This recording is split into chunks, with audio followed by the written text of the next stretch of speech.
नमस्कार दोस्तों, मैं एडवोकेट यशवंत यादव आपका स्वागत करता हूं लॉ एडवाइज में। आज हम बात करेंगे लोन रिकवरी एजेंट आपको फोन पे कह रहे हैं कि पुलिस आएगी वसूली करने की, लोन की वसूली के लिए पुलिस आएगी।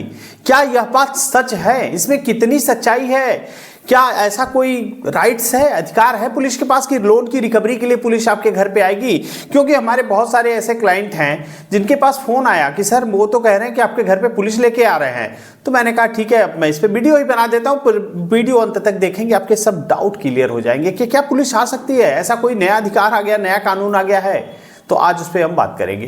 पहली बात तो जान लीजिए, आपने लोन डिफॉल्ट हो चुका है, आपने लोन लिया डिफॉल्ट हो चुका है या डिफॉल्ट होने वाला है या डिफॉल्ट हो रहा है, किसी भी कंडीशन में आपको लीगल प्रायर नोटिस जरूर देना है, क्योंकि लीगल प्रायर नोटिस आपका अधिकार है। और आरबीआई की गाइडलाइन में साफ साफ कहा गया है कि आरबीआई गाइडलाइन में कहा है कि आपने लोन लिया, डिफॉल्ट किया, ईसीएस आपका बाउंस हो रहा है, नहीं पे कर पा रहे हैं, तो क्या आपने कंपनी को अवगत कराया?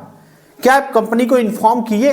और वो भी इन्फॉर्म जरिए रजिस्टर्ड डाक एडवोकेट के माध्यम से। मैं आपको एक दिखाना चाहूंगा कि ये कैसे कैसे होता है। ये लीगल प्रायर नोटिस जो होता है, ये हमारा लीगल प्रायर नोटिस होता है। हमारा नाम, address, chamber, registration number, address सब कुछ होगा, ईमेल आईडी रहेगा, मोबाइल नंबर रहेगा, ये हमारा एड्रेस होगा।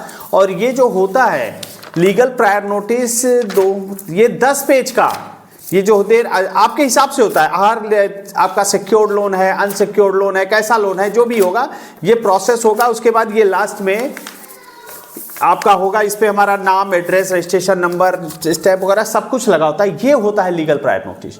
इतने पेज का, कम से कम 10 पेज का एक मजबूत ड्राफ्ट, 10 पेज का एक मजबूत ड्राफ्ट बना करके देना होता है, तब जाकर के एक लीगल प्रायर पूरे लॉ विधि के अनुसार, जो विधि में नियम है, जो प्रोसेस है, जो तरीका है नोटिस देने का, उसके हिसाब से कम 8-10 पेज उसमें धाराएं लिखी होती हैं। सुप्रीम कोर्ट का जजमेंट होना चाहिए, क्या आप ऐसा कर सकते हैं कि नहीं, पूरी विधिवत, ताकि आपने लोन लिया, डिफॉल्ट किया है, किसी आप हमारे माध्यम से करा सकते, आप किसी के माध्यम से करा सकते हैं, लेकिन वो लोन का एक्सपर्ट हो, लोन का एक्सपर्ट हो। और आपने ऐसा नहीं कि हमारे बहुत सारे ऐसे क्लाइंट हैं कि एक लोग बता रहे थे कि सर मेरे यहाँ रिकवरी एजेंट के जॉब में है, हमारे रिश्तेदार है, कोई मामा के लड़के हैं रिकवरी एजेंट करने में हैं, तो उनसे मैंने बात किया तो उन्होंने बताया नोटिस देना है कि नहीं देना है, जरूरी नहीं है। लोग बहुत सारे बताते हैं, चाय की दुकान पे बैठ जाएंगे और पूछने लगेंगे कि हाँ क्या ये लोन डिफॉल्ट हो गया, क्या करें, तो कहेंगे कोई दिक्कत नहीं, कुछ नहीं होता। अनप्रोफेशनल लोगों से ज्ञान मत लीजिए। जो जिसको उसके बारे में जानकारी नहीं है, वो एडवोकेट नहीं है, उसे लोन से संबंधित कोई चीज की जानकारी नहीं है, वो रिकवरी एजेंट है, वो आपका रिश्तेदार है, चाय की दुकान पे बैठे हैं, अनप्रोफेशनल लोगों से आप क्या बातें कर रहे हैं? तो जब आपके ऊपर नोटिस आएगी, कोई बात होगी, आर्बिट्रेशन की प्रक्रिया होगी, आप जवाब नहीं देंगे, कोर्ट में केस होगा, तब आपको समझ में आएगा कि मैंने गलत किया। हमारी टीम लगी हुई है आपके हर नोटिसों का जवाब देने के लिए। प्रोसेस है, क्या है, कैसे करना है, कैसे नहीं करना है, मैं आपको गाइड कर रहा हूं। लेकिन आप लोग, कुछ हमारे क्लाइंट है, सर हमारे यहाँ रिकवरी एजेंट हैं, वो बता रहे थे ऐसे, हमारे रिश्तेदार, अरे रिकवरी एजेंट की बात सुनेंगे? उनको कितनी नॉलेज है? हाई स्कूल इंटर पास होते हैं, कमीशन बेस पे काम करते हैं, इनकी सैलरी तक नहीं होती। तो ऐसे लोगों से आप ज्ञान ले रहे हैं, अनप्रोफेशनल लोगों से चाय की दुकान पे बैठ के ज्ञान मत लीजिए, नहीं तो नुकसान होगा तो आपका होगा, दूसरा कोई नहीं आएगा कि आपको बताने का हाँ ये क्या आपने किया कि नहीं किया। कंपनियां अपनी फाइल मेंटेन कर रही है, मोटी बना रही है, recall notice, demand notice, arbitration notice, पर आप बैठे हो चुपचाप हाथ पे हाथ रख के, आप नोटिस का जवाब ही नहीं दे रहे हो। पहला काम, आपने लोन लिया, डिफॉल्ट किए, तो सबसे पहले आपको पता चल गया कि मैं लोन की, मैंने बैंक को नोटिस देने से पहले, बैंक के नोटिस देने के पहले आपका लीगल प्रायर नोटिस जरिए रजिस्टर्ड डाक एडवोकेट के माध्यम से जाना चाहिए। ये जो नोटिस मैंने बनाता हूं ड्राफ्टिंग, 10 पेज की नोटिस होती है। इस नोटिस के जाने के बाद उसका जवाब कंपनी को देना ही पड़ेगा, इसके बाद कंपनी को इसका जवाब देना ही पड़ेगा। तो ये पूरी ड्राफ्टिंग होती है, 10-10 पेज की ड्राफ्टिंग होती है। 10 पेज की ड्राफ्ट करके एक मजबूत ड्राफ्ट दीजिए, ताकि इसके बाद ये जरिए रजिस्टर्ड डाक एडवोकेट के माध्यम से हमारे यहाँ से जाएगा। उसके बाद अब आ जाते हैं टॉपिक पे, मुद्दे की बात क्या है। जो हमारा मुद्दा था कि क्या पुलिस आएगी, तो आप जान लीजिए माननीय सुप्रीम कोर्ट का फैसला है 2025 में, जो कि नया लेटेस्ट 2025 में आया है। एक मूवी थी तनु वेट्स बनू करके, एक मूवी आई थी, उसके डायरेक्टर के ऊपर है ये शैलेंद्र कुमार वर्सेज उत्तर प्रदेश सरकार। उसमें साफ साफ कहा गया है, जजमेंट की कॉपी आपको चाहिए मैं प्रोवाइड करा दूंगा, उसमें साफ साफ क्या है, वित्तीय लेन देन में क्रिमिनल केस नहीं हो सकता। समझे कि नहीं आप? क्रिमिनल केस वित्तीय लेन देन, जैसे कोई कर रहा है 420 406 जो कि अब 316 और 318 बीएनएस में हो गया है, उसमें केस कर दे रहा है, एफआईआर लिखा दे रहा है, ऐसा होता है।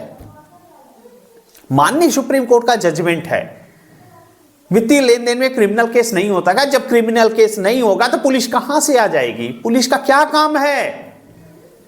उसके बाद भी हमारे एक क्लाइंट थे, उनके घर पे रिकवरी एजेंट पुलिस को लेके आ गया। कैसे लेके आए मुझे भी नहीं समझ में आ रहा है। तो उन्होंने फोन किया, सर मेरे पास तो पुलिस आई हुई है। मैंने कहा पुलिस है कि नहीं, पहले देख तो लो पुलिस है। कह नहीं सर, रिकवरी एजेंट के साथ पुलिस भी आई है। तो मैंने कहा पूछो क्या कंप्लेन है। मैं फोन पे था तो उन्होंने पूछा हाँ बताइए क्या कंप्लेन है। तो उन्होंने कुछ जवाब नहीं दिया, नहीं कंप्लेन नहीं है, आपको जाना पड़ेगा, थाने चलना पड़ेगा। तो मैंने कहा अच्छा अब ठीक है, अब पुलिस से पूछे आप कौन है, आपकी पहचान क्या है, आप अपनी आईडी दिखाइए, आप पुलिस है भी कि नहीं, आपको किसने अथॉराइज किया है हमारे घर पे आने के लिए। मैंने पूछा उनसे कि पूछिए आपको किसने अथॉराइज किया है, कोई कंप्लेन है हमारे नाम पे। तो कंप्लेन, पता चला कि रिकवरी एजेंट ही पुलिस को ऐसे ही बुला करके यहाँ चलिए हमारे साथ ऐसे रिकवरी करना है। तो ऐसे भी लोग हैं, ऐसे पुलिस भी हैं जो कि ऐसे काम कर रहे हैं, जो कि लॉफुल नहीं है। पुलिस का कोई रोल ही नहीं है लोन की रिकवरी में। लोन की रिकवरी में पुलिस का कोई रोल ही नहीं है। तो जब लोन की रिकवरी में कोई रोल नहीं है पुलिस का, तो पुलिस क्या कर सकती है? पुलिस क्यों आएगी? पुलिस के आने का कोई मतलब ही नहीं है। और आपको चाहिए तो आप लोग को, एक तो मैं जितने भी लोन डिफॉल्टर हैं, पहले तो ये लोग आप कमेंट में बताइए क्या आपने लीगल प्रायर नोटिस दिया है या नहीं दिया है, हाँ या ना में जवाब चाहिए। पहले मैं भी तो वो कम से कम पता होना चाहिए ना कितने लोग ने लीगल प्रायर नोटिस, ये नोटिस को कितने लोगों ने दिया है, कितने लोग ने नहीं दिया है लीगल प्रायर नोटिस। कंपनी को 10 पेज का ये नोटिस जो है कितने लोगों ने दिया है, इसको भेजिए, बहुत जरूरी है, आपके लिए ब्रह्मास्त्र का काम करेगा।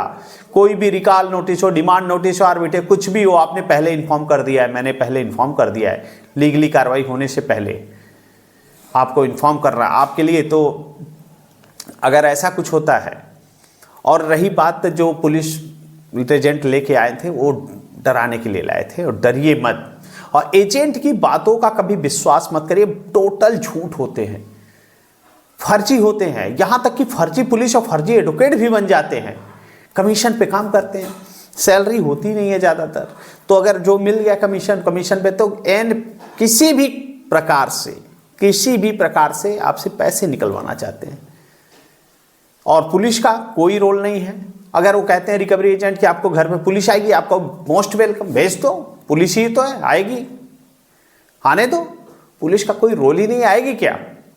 आपको डराया जा रहा है, तो डरे घबराए नहीं।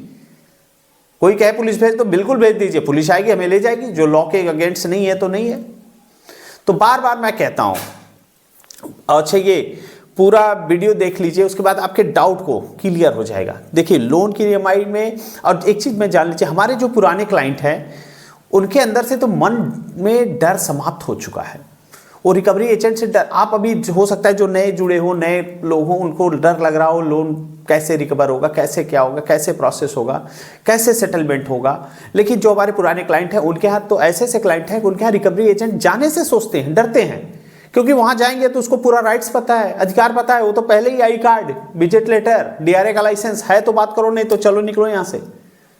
ऐसे बातें करने हैं, इतना डर खत्म हो चुका है। तो फर्जियों से डरने की जरूरत नहीं है, डरे घबराए नहीं, अपने अधिकार को जाने, क्या आपका राइट्स है, क्या आपका अधिकार है। यहां तक कि कई ऐसे रिकवरी एजेंट है, रिकवरी एजेंटी भी हैं ऐसे जो रिकवरी का काम कर रही हैं, जो लड़कियां हैं, उनकी भाषा इतनी गंदी है, ऐसी भाषा बोल रहे हैं, जो चीजें नहीं बोलनी चाहिए वो सब कभी गलत शब्दों का इस्तेमाल कर रहे हैं। वो सब गलत शब्द तो छोड़िए, यहां तक कि मेरे पास भी फोन करके हमें धमकी दिया जा रहा है, हमें बता रहा है कि नहीं आपके ऊपर मैं महिला हूं, मैं ये केस कर दूंगी, वो केस कर दूंगी। पता नहीं एक लोग को लाइन पे लेकर के कोई थी, कहाँ की मुझे तो, माने मैं इस विभाग से बोल रहा हूं, लाइन पे लेके कॉन्फ्रेंस करा के हमसे। मैंने कहा मेरे पास इतना टाइम नहीं, बात नहीं करना मुझे, जो करना है आप करिए हमारे ऊपर। माने ऐसे ऐसे नाजायज माने हमारे क्लाइंट को आप परेशान कर रहे हो, और मैं उनसे आपके राइट्स और अधिकार पूछ लिया तो आप हमारे ऊपर हमें धमकी दे रहे हैं कि मैं आपके ऊपर केस रहा, जो करना है करिए, मैं तो खुद लॉ से संबंधित हूँ, मैं खुद एडवोकेट हूँ, क्या नियम है, क्या प्रोसेस है, क्या तरीका है, कैसे करना है, कैसे नहीं करना। आप हमें धमकी दे रहे हो कि मैं आपके ऊपर ये केस कर दूंगा, ठीक है कर दीजिए, जो प्रोसेस है करिए आप, जो प्रोसेस होगा मैं करूंगा, उसका जवाब दूंगा, ठीक है आने दीजिए नोटिस। तो ठीक है, डरे घबराए नहीं, ऐसा कुछ होता नहीं है। ये डरोगे तो डराएंगे, नहीं डरोगे तो नहीं डराएंगे, लेकिन आपको कंपनी को लीगल प्रायर नोटिस दे दीजिए, उसके बाद चुपचाप बैठिए। जो नोटिस आए, recall notice, demand notice, arbitration notice, sole arbitration notice, appointment का notice, payment and settlement act section 25 का notice, NI act check bounce का नोटिस, 13(2) का नोटिस, 13(4) का नोटिस, सरफेसी एक्ट का नोटिस, DM साहब का नोटिस, कोई भी नोटिस आए, किसी प्रकार का नोटिस आए, आउटस्टैंडिंग अमाउंट का, ड्यू अमाउंट का, जो भी नोटिस आए, नोटिस का आप हमें भेज दीजिए, मैं उसका रिप्लाई करके दे दूंगा, आगे का प्रोसेस करा दूंगा। जो प्रोसेस है, जो तरीका है, जो कर रहा है वो हमारे एंड से कराया जाएगा, और हमारी टीम आपके लिए डायरेक्ट जरूरत पड़ती है तो आप हमसे हमारा पर्सनल नंबर ले लीजिए।